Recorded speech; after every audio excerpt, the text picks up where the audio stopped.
Então é o seguinte, terminamos de calcular o nível de competência calculado para a função.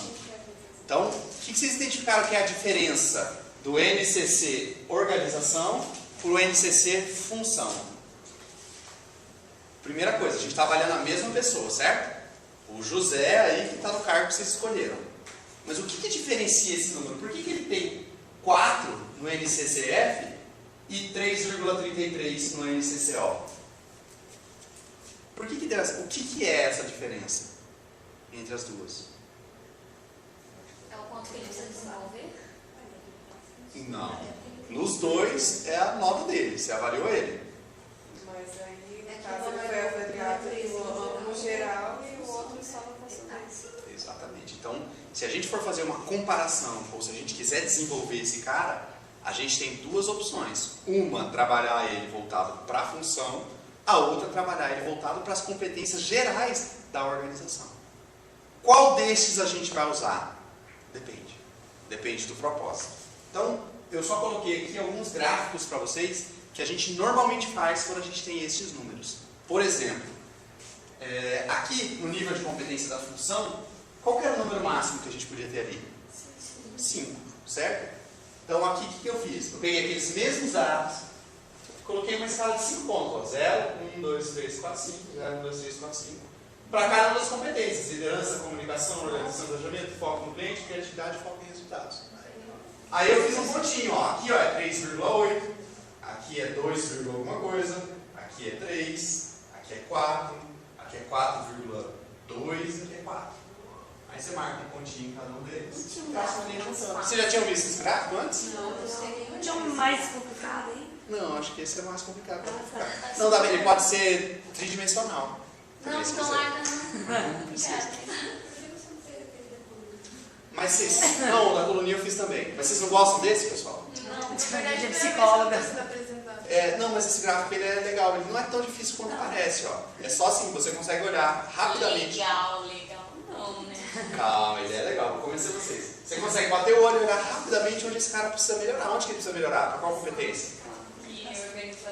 Organização, planejamento e comunicação. Então, o objetivo dele... Não, pode ser. É só que ele, como você está analisando tipo 350 funcionários, às vezes usar uma ferramenta mais visual um pouquinho faz uma diferença bem grande.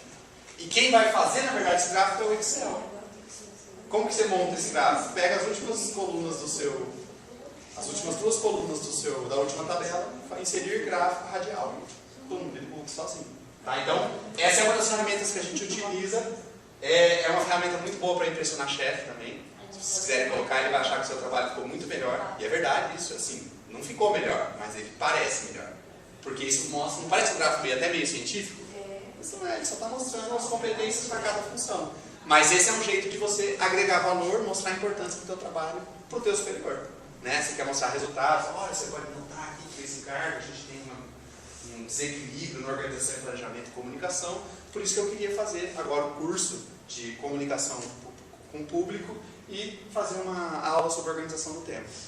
Sei lá, achou um argumento, achou um embasamento para você conseguir alguma coisa, conseguir desenvolver um treinamento, por exemplo. Mas a gente também usa o gráfico de barrinhas, claro, com certeza. E aqui eu fiz um exemplo, olha só. Eu comparei a competência do funcionário com a média da equipe dele. Então eu não preciso necessariamente comparar o cara com a função ou o cara com a organização. Posso comparar o cara com a equipe dele. Como que eu faço isso? Na mão aqui ia dar muito trabalho, mas no computador é só pegar a média. Pega a média para cada uma das competências e compara. Então, digamos que o meu cara aqui é o em cinza, aqui, essa cor meio perdida. E o outro cara em azul. É azul essa cor? Roxo. Eu sou da lua para azul, né? Então eu olho e não dá para ver direito. Então, eu sei que esse cara está acima em liderança, foco em resultados e criatividade. Não, na verdade ele está acima em todos, né? Ele só perde com foco no cliente. Então, de todos os funcionários dessa equipe, esse é o pior cara que eu tenho. Ele está abaixo da média em relação a essa competência. Então, assim, tudo que a gente fez até ali, quando vocês terminaram o trabalho, era levantar dados e levantar informação. Agora que vem a parte legal. É agora que vem as conclusões, as análises, agora que a gente consegue usar essa informação e aí realmente fazer a gestão por competências. Tá? Então, aquele exemplo da função, esse aqui funcionário com equipe, eu posso comparar o funcionário com a organização Então, em relação a toda a organização, esse cara ele é excelente em liderança, foco, resultados e criatividade.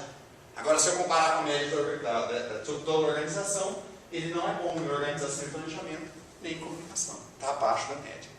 Né? Então, aqui assim, as possibilidades são inúmeras. Eu coloquei esses 3 exemplos para mostrar para vocês como que a gente pode comparar os indicadores, achar o nível de competência do cara, e aí vai. Ele com os colegas, ele com a equipe, ele com o departamento, ele com a empresa toda. Né? E aí uma infinitude de comparações. Mas o meu último slide era para falar daquela diferença, que é a diferença do NCCF para o NCCO. Nível calculado de competência para função ou nível calculado de competência para organização. Como que a gente diferencia? Como que a gente usa cada um?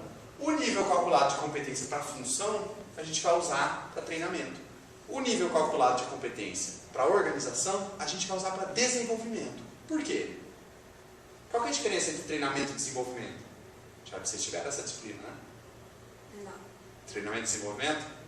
Nada? Nós tivemos. Eu acho que vocês tiveram também. Não foi quando era, vamos ver se não. Não, muito também é seleção.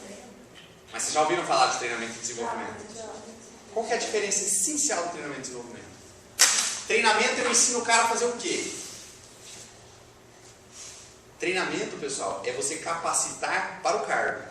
Treinamento é o cara que opera a máquina de Xerox aprender a operar a máquina de Xerox.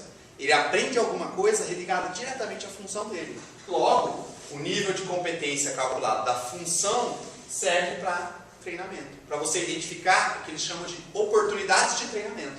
Onde que você pode treinar esse cara, onde que está faltando competência. E o nível calculado de competência para a organização é usado para o desenvolvimento. Por quê? Porque o desenvolvimento ele não foca na função, ele foca a pessoa e a organização.